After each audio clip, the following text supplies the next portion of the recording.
Funds collected in the name of Kentucky Derby winner Barbaro will soon be put to use, and Australian authorities have begun their official inquiry into the outbreak of equine influenza. I'm Erin Ryder, news editor for The Horse, Your Guide to Equine Healthcare. Welcome to the Ryder Report for November 14th. Two upcoming research projects focusing on laminitis will soon be launched with funds raised by the National Thoroughbred Racing Association in memory of Barbaro, the winner of the 2006 Kentucky Derby. Barbaro was euthanized last January after developing laminitis while recovering from injuries sustained in the 2006 Preakness. The Grayson Jockey Club Research Foundation, which manages the fund, issued a special call for laminitis research proposals. Researchers at Louisiana State University and the University of Georgia received more than $100,000 for these studies. The Louisiana project will focus on the development of laminitis while testing the hypothesis that the medication doxycycline can prevent the onset of the disease and serve as a therapeutic agent for horses that contract it.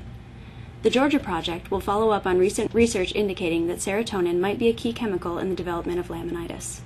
Researchers on this project will examine whether a medication that breaks down serotonin might prevent the clinical signs of laminitis following carbohydrate overload. Both projects are scheduled to be completed within 2 years. See thehorse.com for more information on the ongoing research to prevent and cure laminitis. In Australia, officials have begun the official inquiry into the outbreak of equine influenza that has spread to more than 40,000 horses in New South Wales and Queensland. Dr. James Gilkerson, President of Equine Veterinarians Australia and head of the Infectious Disease Laboratory at the University of Melbourne, on Tuesday explained how the virus might have entered the country and its subsequent spread. He also gave information on the nature of the virus. Equine influenza is an exotic disease in Australia. It had never been detected there before. The inquiry is expected to last at least a month.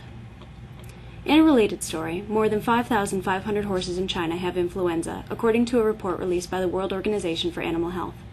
This is the first Chinese occurrence of equine influenza since 1994. The affected area is in the northwest corner of the country, near the border of Kazakhstan. Watch thehorse.com for more on these developing stories.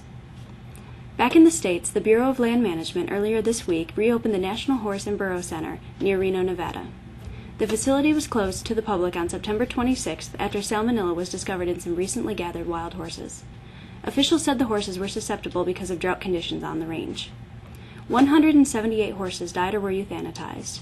Officials said corrals and equipment have been sanitized and conditions there have improved sufficiently to reopen the facility to the public. You can read more on this story at thehorse.com. That's it for this week's Ryder Report. Watch thehorse.com for all the latest news on equine health, welfare, and management. This has been Erin Ryder for The Horse, Your Guide to Equine Healthcare. See you next week.